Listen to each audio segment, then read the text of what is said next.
100 boats and 1,000 sailors fight for victory in one of the world's toughest yacht races.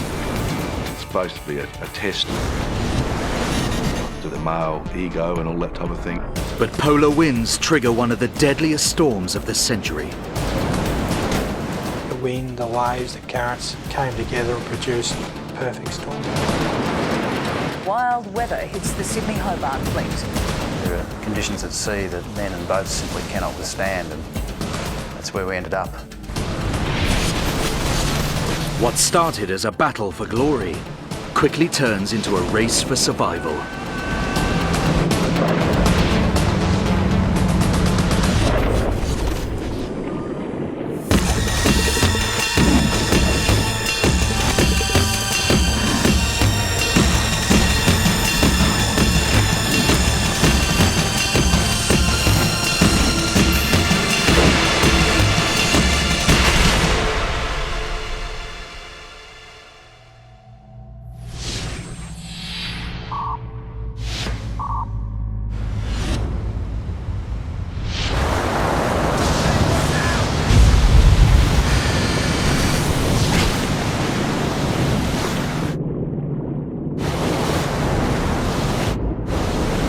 In a violent storm, yachtsman Peter Meikle holds his friend's life in his hands. I let him go. American John Campbell is now stranded 120 kilometers from land. If he's not rescued soon, he'll die.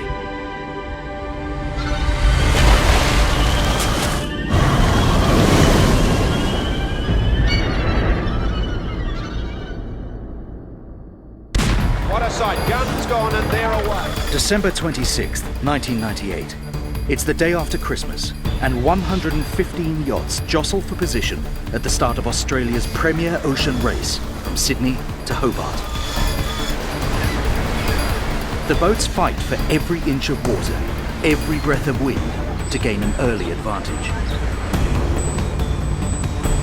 They streak across the world's largest natural harbour, pursued by a flotilla of press boats and well-wishers.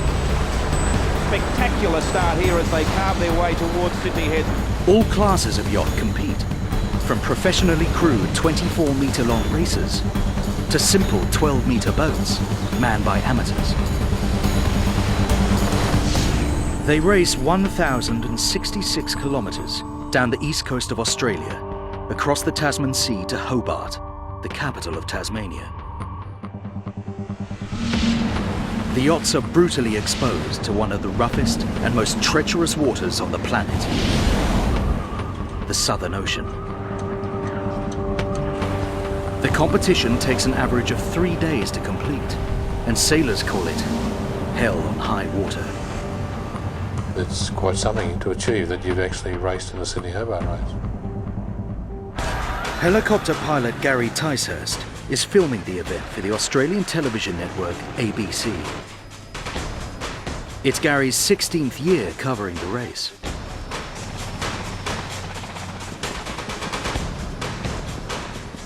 So it's always interesting each year to see what's been pitted against the elements. Thousands upon thousands of spectators lining every headland. This is the greatest ocean race in the world. Sailing out of Sydney Harbour with all that commotion and the helicopters, it's really one of the most thrilling experiences of my life. American John Campbell is part of a 10-man team on board the yacht Kingara. His crew had worked together for years. I was kind of the outsider, the Yank, as they like to call it. But it was fun. He's a good group of guys. Crewing alongside John is Australian Peter Meikle. They've known each other for 7 years. This is their third attempt to get to Hobart.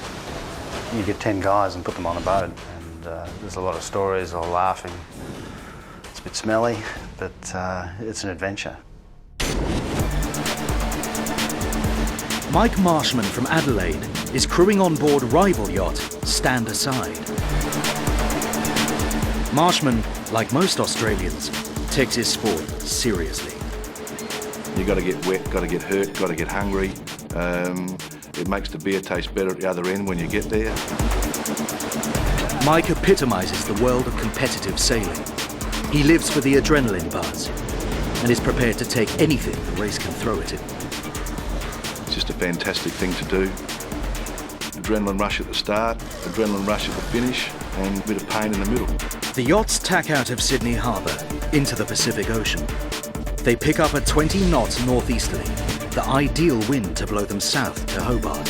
We're past the sea mark now, with spinnakers are set, and we are now heading south. This is the run. A powerful sea current is flowing in the same direction. It was a great start to the race. It was as good as it gets. I don't think we'd had a faster trip down that first part. This could be a record year. They unfurl vast downwind sails called spinnakers. And immediately the bigger yachts, like the American-owned Sayonara, start to pull ahead. 10 kilometers away, at the Bureau of Meteorology in Sydney, official race forecaster Ken Batt studies the updated weather charts. A chill creeps down his spine. A storm is developing in the Tasman Sea. When I saw those conditions being forecast, it didn't sort of sit very well with me. Cold and warm fronts are forming a complex low-pressure system. It's compounded by high-altitude polar winds circling the Antarctic, moving unusually far north, and colliding with warm air from the opposite direction. This front of cold air is sucking the warm air out of the system, creating a rapid drop in pressure. High-speed winds and vast waves now look likely. The excitement, exhilaration quickly vanished and was replaced by, well, I suppose in a way, fear.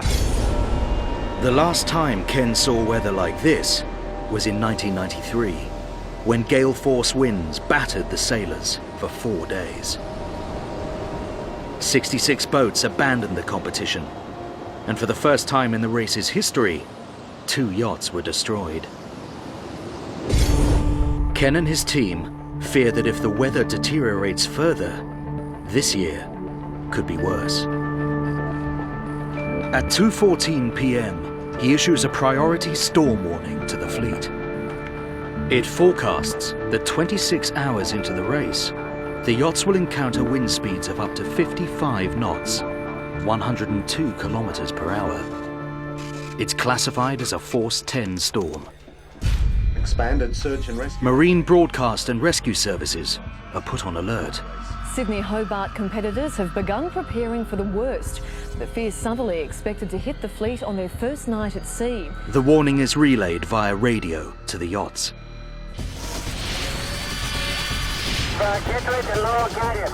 But the sailors regard the message as a challenge rather than an order.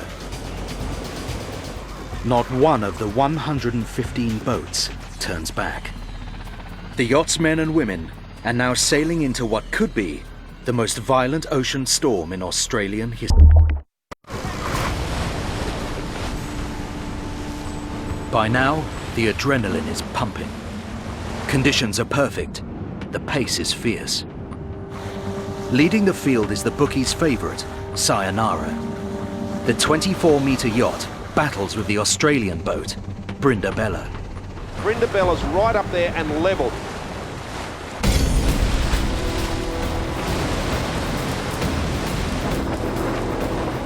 Mike Marshman and 11 crewmates on board Stand Aside chase the leaders. They are pushing the boat as hard as they can. Stand Aside is a lightweight fiberglass racer. She weighs just 5.5 tons. The yacht's clean lines, shallow hull and tall rig are designed to give her a lighter and faster ride. But the team is so determined to win its class, they've removed lead stabilizers from her keel for increased speed. Stand Aside can now surf the water at 37 kilometers per hour. We broke all the speed records on Stand Aside, so the atmosphere of all the crew on board was fantastic. Kingara is in the middle of the same pack and sailing on her limit.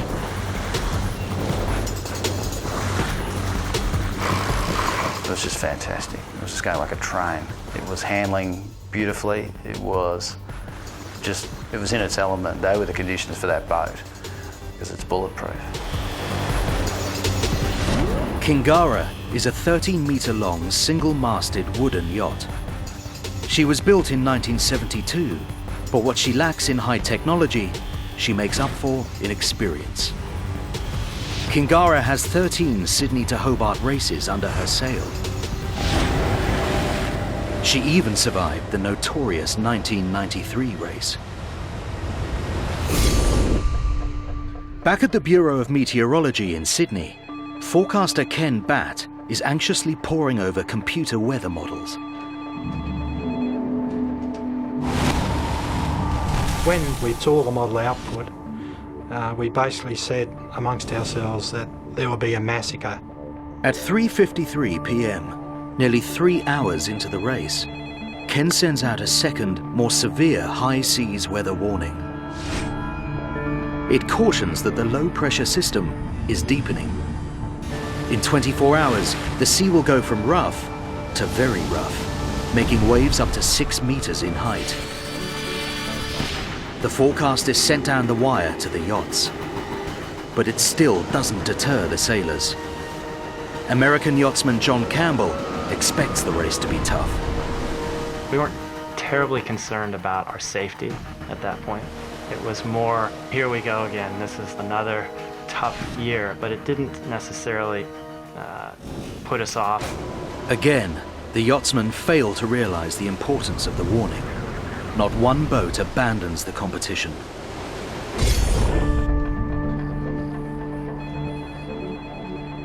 Well, I felt quite sick because friends, acquaintances were sailing south into this.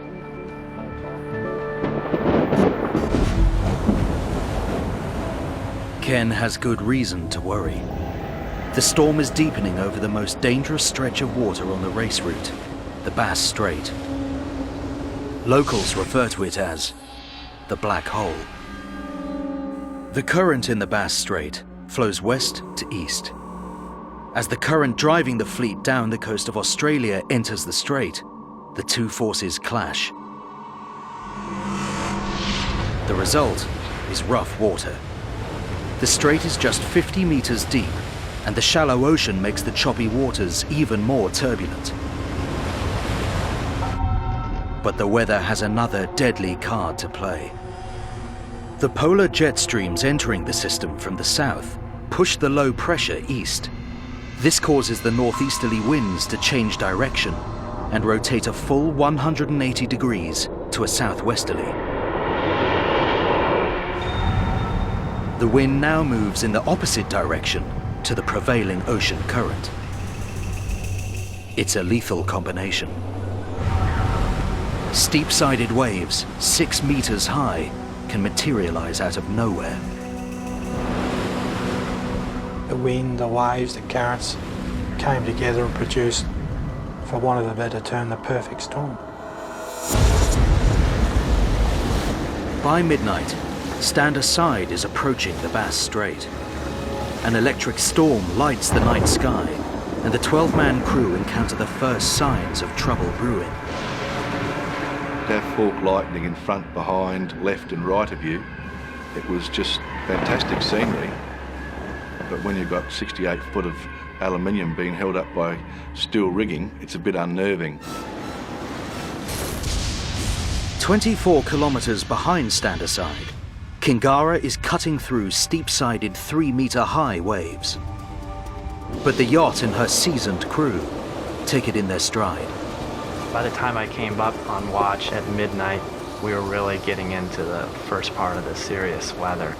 Other than being cold and wet, we made it through really without too much difficulty that first night.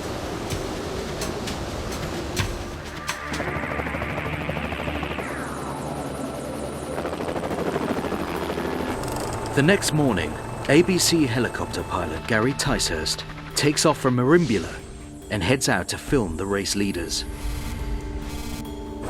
He's heard the weather reports and knows the conditions will make spectacular footage. Within 25 minutes, he's filming race leaders Sayonara and Brindabella fighting 15-meter waves in storm force winds. He captures ocean racing at its most extreme. We just basically felt, well, this is a challenge for the yacht, but it'd be good vision for us. Sayonara just sliding away, making great speed, way above the average needed to set a course record in this 630-mile dash to Hobart. Ticehurst struggles at the controls as gusting winds buffet the chopper. He can feel the weather is taking a turn for the worse. And that's when it all started to go wrong. At 2 p.m, the first distress call. A yacht called the Sword of Orion is in trouble in the Bass Strait. She's battling wind gusts of 144 kilometers per hour. We are experiencing 78 knots. On the Beaufort scale, it's a hurricane. The larger yachts like Sayonara start vaulting off the tops of the waves. 20 smaller yachts hear Sword of Orion's warning. They abandon the race and head for shelter on the Australian mainland. But there are still nearly 1,000 men and women and 95 vessels approximately 60 kilometers from land, fighting the elements. What started as a race for glory is on the verge of becoming a catastrophe. By the second day of the Sydney-Hobart yacht race, most of the fleet still have to enter the black hole. On board Stand Aside, the gung-ho spirit is starting to dampen. You couldn't look into the oncoming wind because it was blowing the water off the waves, and it was like darts hitting you in the face. The sailors now face a dilemma. They can tough it out and keep going, or turn around and abandon the race. But turning back means sailing into high-speed, gusting winds, even shallower waters and steeper waves. For the crew of Stand Aside, the decision is simple. I wanted to keep on going. It would be a thrilling thing to get your name on the podium of the Sydney to Hobart. But their yacht is struggling in the raging storm. They sail parallel to waves of up to 18 meters in height. It's called sailing beam on and makes for a smoother ride, but Stand Aside is vulnerable. If a large breaker were to hit her, she would capsize. It's a sailor's greatest fear, known as a knockdown.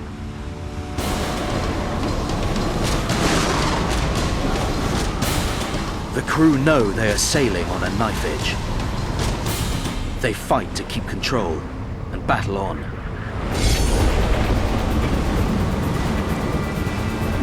"24 kilometers north of Stand Aside, the older, heavier yacht Kingara is coping better. She sails directly into the waves, and because she is lower in the water, she cuts through them. But with waves of up to 3 stories high, it's a bumpy ride for the 10 crewmen on board. 2:15 p.m. The race is in its 25th hour. The majority of the fleet are nearing the mouth of the Bass Strait. Wind speed is increased to 80 knots, 148 kilometers per hour. The ocean is a raging maelstrom. Stand Aside continues to sail beam on and carries one small sail, a storm jib. The crew hunker down and hold on.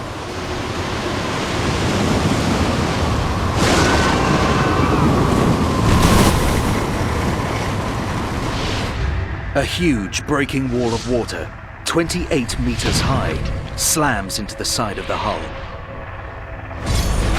The mast immediately snaps. The yacht capsizes under the weight of water. This is the knockdown they fear. 12 men plunge into the foaming seas. All of a sudden you're underwater, but the quietness was the first sensation I noticed, and all the bubbles coming up towards you. Stand Aside rolls and starts to right herself again, dragging her crew with her.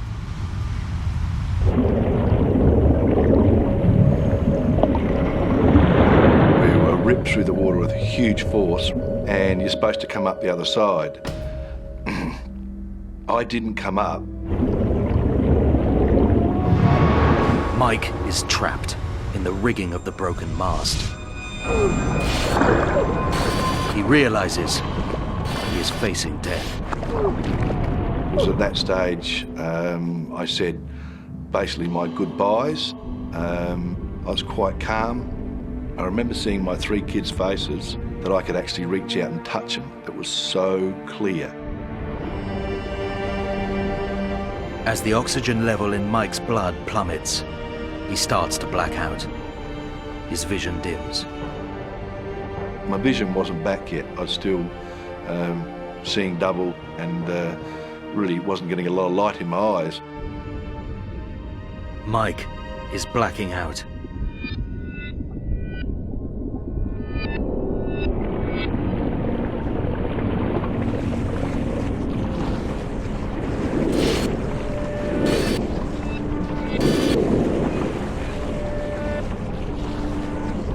In one last Herculean effort, he breaks free and kicks for the surface.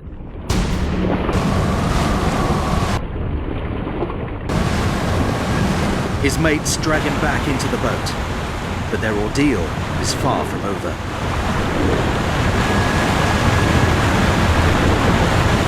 The yacht is barely afloat, the mast is gone, and part of the cabin roof has ripped off. We knew at that stage if the boat took another way or got hit, it would have sunk. Their only chance of survival is the 2 life rafts. Each contains vital survival gear and can take 6 men. The first inflates on impact with the water.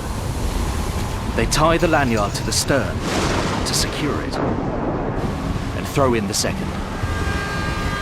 To their horror, it fails to inflate.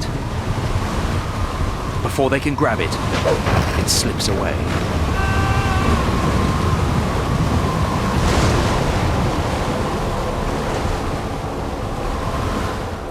So it was a bit unnerving when you've got 12 blokes looking at one 6-man life raft. The 12 men decide to stick together and take their chances on board the sinking yacht. They frantically start to bail and begin hurling as much equipment as they can overboard. The boat was in terrible condition. Just looking at it, half full of water, we had to bail it. And I knew at that stage, if we had to get out of there under our own steam, it would have been very difficult. The yacht's entire communication system is flooded. Their destiny now lies with an old VHF radio. They send out a mayday and hope someone hears them. The situation is now critical. Mayday, this is Stand Aside. Mayday, mayday. Australian search and rescue services on the mainland pick up Stand Aside's cry for help. They relay the message to the nearest helicopter in the area. ABC pilot Gary Ticehurst is the closest man to the scene. He's just 64 kilometers south of the stricken yacht. Search and rescue ask him to locate the boat and report back on the situation. And then we really turned from being a media helicopter to really a search and rescue helicopter trying to find yachts that were in trouble. Ticehurst sets the coordinates for his chopper and fights his way through the storm force winds. And the wind was so strong it was just taking the tops off these waves going across the ocean. After 15 minutes, he reaches Stand Aside. This is the actual footage Ticehurst shoots at the scene. When we got to Standerside and found Standerside, we couldn't believe the conditions were so bad and had deteriorated so much. 70-knot winds, 100-foot waves, and there was a yacht in the water with half its deck gone and most of the roof gone. Ticehurst holds his course in the headwind and establishes radio contact with the crew below. But all he can offer are words of support and the promise that help is on its way. 1 mile with a dislocated knee. Over. It's a devastating blow for the morale of the men. Automatically just thought we were going to get rescued. We watched too much TV, I think. 400 kilometres away on the Australian mainland, paramedic Peter Davidson is nearing the end of his shift. It was a very quiet day. I literally had my feet up on the desk. I had a cup of tea in my hand and I was watching the cricket on television. Peter works for Air Ambulance Services, a search and rescue operation based out of Latrobe Valley in the state of Victoria. I was pretty much in wind-down mode, as you could well imagine. The last thing I wanted right then was another job to take me into overtime. An urgent message comes in, giving the coordinates of an emergency in the Bass Strait. You've got a beacon, guys. The message is brief. Davidson and his team head for their chopper, unsure of what they will find.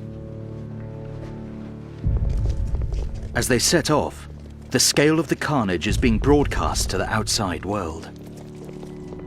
A rescue operation's underway off the coast of Victoria tonight as wild weather hits the Sydney-Hobart fleet. Crew members of Standerside have abandoned ship. Rescue helicopters are on their way to winch them to safety. The crew of Standerside have been waiting for help to arrive for an hour and 20 minutes. Eventually, they see the chopper break through the clouds.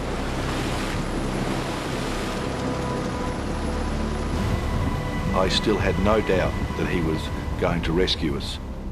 If I was going to get rescued, I was going in that helicopter. Nothing was going to stop me.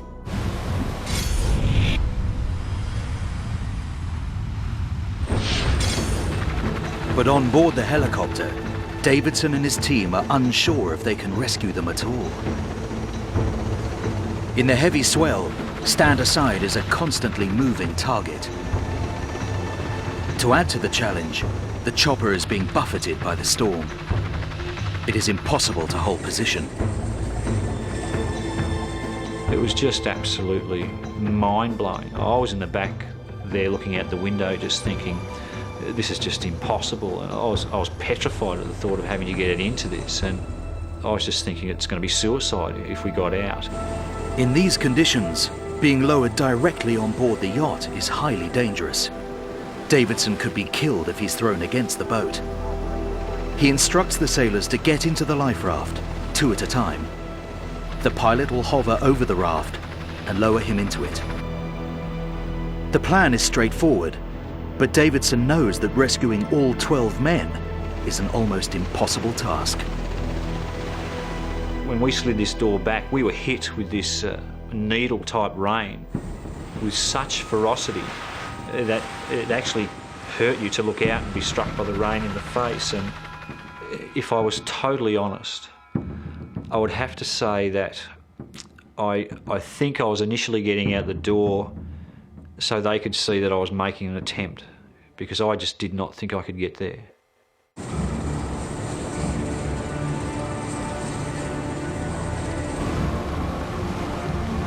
On the boat, Mike Marshman is elected to be the first into the raft. But he's unsure whether he too can make it.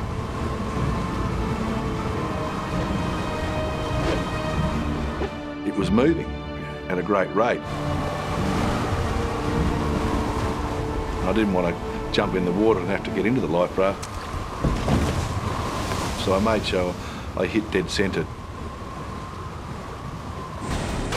He makes it. Now Davidson is lowered from the chopper into the blasting winds.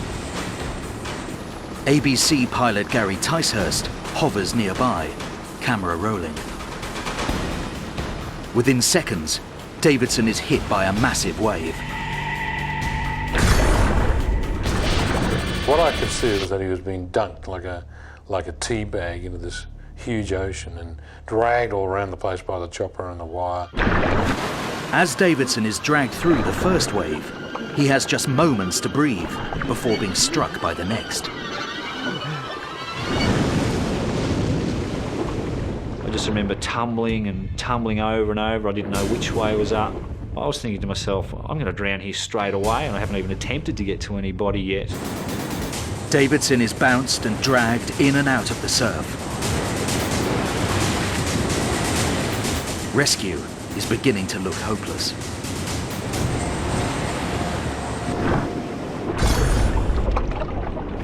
Eventually, Davidson reaches the life raft.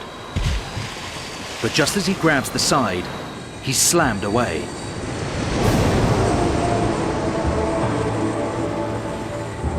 I was just totally at its mercy. I know that there was just nothing I could have done if it didn't want me to do it. You get to know in this job that if the ocean wants you, it'll take you. He summons his strength for one last attempt. This time, he makes it. He immediately straps Mike Marshman into the harness and gives the signal to go.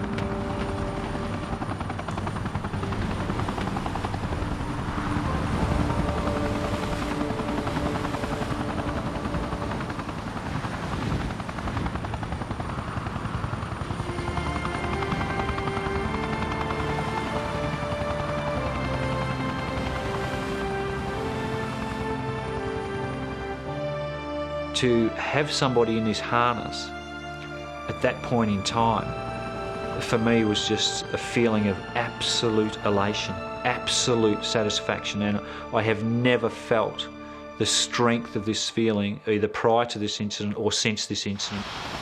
Ticehurst can't believe what he's filming. Mate, this is award-winning stuff here. You realise that, don't you? They hang on and are winched to safety. The sense of relief for Mike is overwhelming.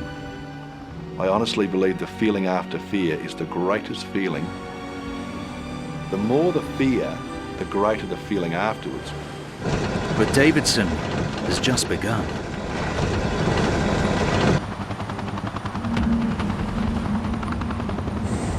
With one in the bag, he's winched back down to rescue the next man. The ordeal continues for over an hour. In total, Davidson and the Air Ambulance Service rescue 8 men from the sinking Stand Aside. The remaining sailors are picked up by a second chopper. Remarkably, there are no serious injuries. Ticehurst's footage of the daring rescue is broadcast around the world. But the good news is short-lived. The first fatalities of the doomed race are reported. At least 2 people have been killed and 10 others are missing in the worst disaster ever to hit the Sydney-Hobart Classic. A huge rescue operation continues tonight. The storm shows no signs of abating. For the other competitors, the battle is no longer to win the race, but to stay alive. Less than 24 kilometers north of the abandoned Stand Aside, Kingara is hurtling into the eye of the storm. On board are John Campbell and Peter Meikle. We started to realise that, we were truly in survival mode. Not the traditional survival mode, which is let's not break the boat so we can still be competitive, but the actual real survival, like not get dead. By 7 p.m, 4 of the 10-man crew, including John Campbell, are hunkered down on deck. Suddenly, an enormous wall of water comes out of nowhere. So I don't really remember seeing or hearing anything other than, "Hey, watch out!" And that was about it. The wave smashes John into the yacht's heavy compass, breaking his cheek and jaw.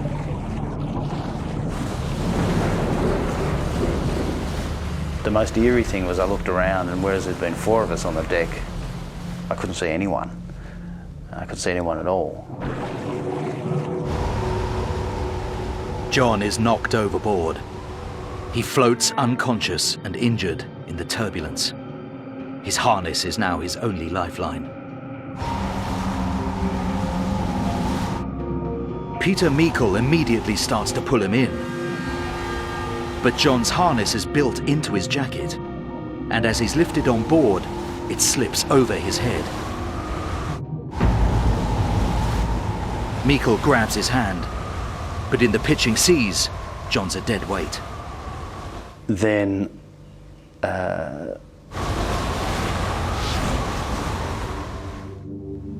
I let him go.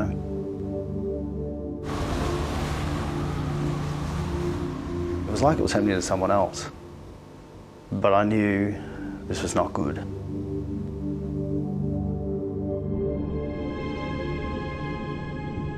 John is now floating unhitched and unconscious in the violent sea.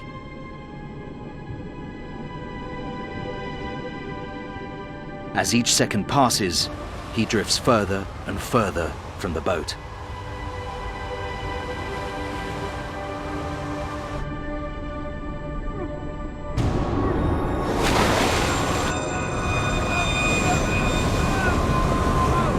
It's a pretty scary moment when you realize that you're alone, treading water, miles offshore, and the only thing you can see is a small sailboat half a mile away.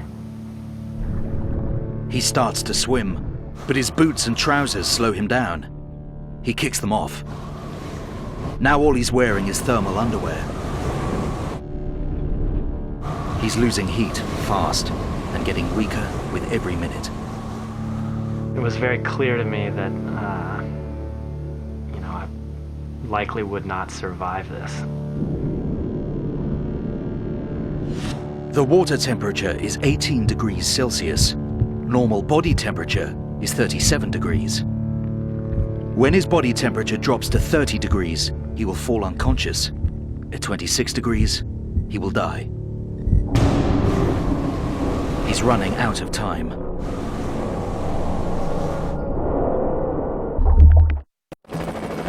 At Malakuta, the Victoria Police Air Wing lift off to make the 120-kilometre journey to the Bass Strait.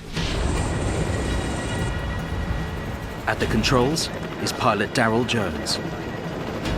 We had waves of up to 90 feet. And yeah, it was just generally quite a mess. Some of the worst conditions I've ever flown in. The aircraft's emergency tracking system is immediately jammed with distress calls. It was just absolute bedlam out there. And of course all the emergency beacons going off, our tracking system in the aircraft was just going ballistic. And it just couldn't handle that many emergency beacons all at once. Rescue crewman David Key allocates one alert as priority: man overboard. Soon they are battling through the storm to Kingara's last known position. But the team know spotting a man in the turbulent sea is unlikely, particularly in fading light.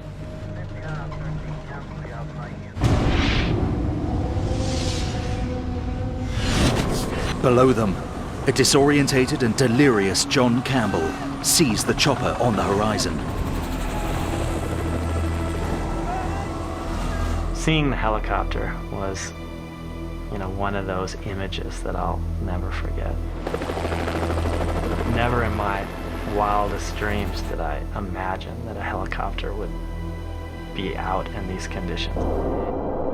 John has now been in the water for 30 minutes. His body temperature is plummeting. I've replayed it in my mind 1,000 times.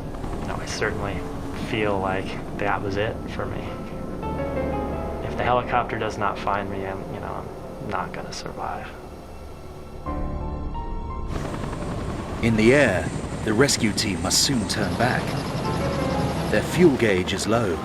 The light is fading. The dilemma that you face if you stay out a couple of minutes longer, well, that's a couple of minutes fuel you need to get back in. The chopper turns for home.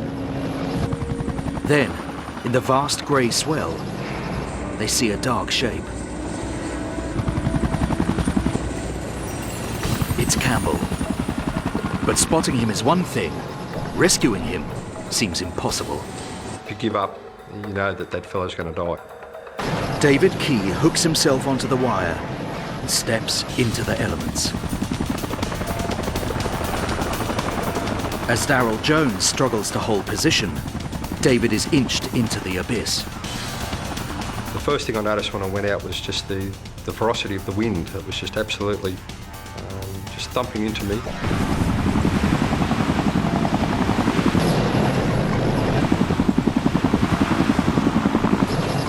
In the cockpit, the radar altimeter measures the distance between the helicopter and the surface of the water. Darryl Jones can't believe what he's reading. I had 100 feet held on the radar. When a wave passed underneath us, the needle on the radar came from 100 feet back to 10 feet. So we're having 90-foot waves basically passed under us.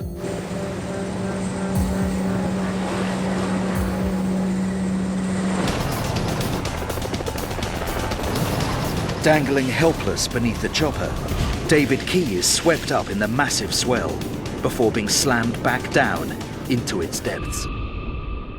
And then just the complete silence and the darkness. And then bang, out the back of it. And because it's virtually solid, I was actually falling out the back of the wave. And then I'd hit the water again and come back up and look up, and there's another one right in front of me. And it's just, I kept thinking, God, here we go again. I don't know how much more of this I can take. He is tossed and bludgeoned as each wave sweeps over him. Huge walls of water catch him again and again. Eventually, he surfaces, gasping for air, right next to John Campbell. Probably would have only been about 10 feet from me. I had a good look at his face, and you could just see it was just absolutely smashed in on one side. So I just put the strop on him, but he couldn't really help me because he was just completely limp.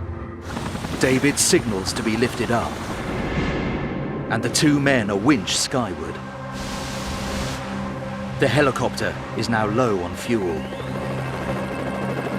But as the cable pulls the two men to the door of the chopper, the winch jams. Moisture in the air causes a short circuit to its electrical supply.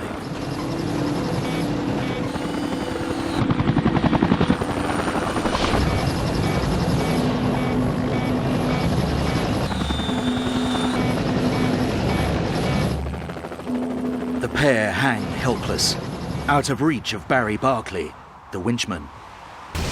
Buffeted by the howling winds, John starts slipping out of his harness. I was utterly exhausted.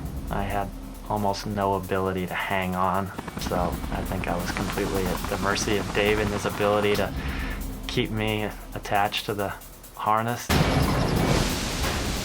So I managed to grab Campbell's his bottom and started to push him up through the harness, and I managed to push him up far enough that Barry could grab a great handful of his long johns and gave him the biggest wedgie I could ever think of and just pulled him up into the helicopter door. Inside the cabin, Campbell immediately goes into shock. His blood pressure is dropping rapidly. His internal organs aren't receiving the oxygen they need and are in danger of shutting down. Pilot Darryl Jones heads for land. He wills the aircraft through the screaming winds. He knows the fuel level is now dangerously low.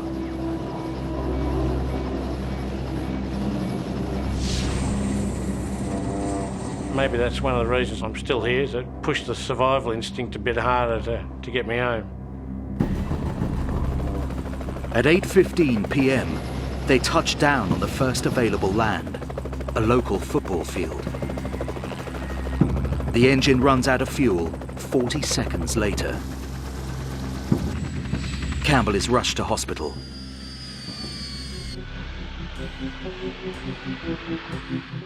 He is suffering from hypothermia, has a broken nose and jaw, and a smashed cheekbone.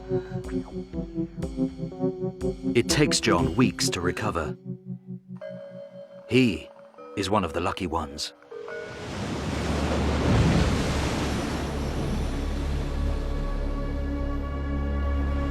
At least 2 people have been killed and 10 others are missing in the worst disaster. The death toll from the Sydney to Hobart race has reached 5 in what is now one of Australia's worst yachting disasters. When the race is over and all are accounted for, 6 sailors are dead.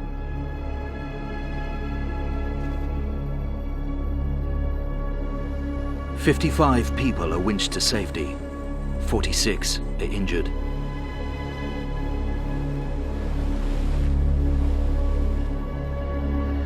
The race is won by Sayonara, but the cheering crowds that usually greet the winner are absent.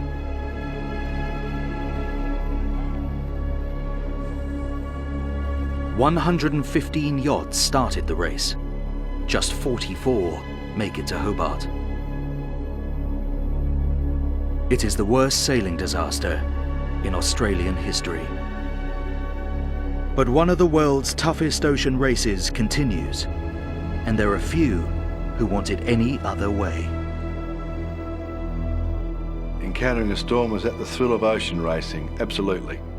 That's what you do it for, to get out the other side. Would I do a Sydney to Hobart again? If the opportunity arose, maybe. It's certainly not something I'm losing sleep over. I'd want to see the boat first, and I'd probably have a little bit of a look at the weather forecast, but otherwise I'd be there.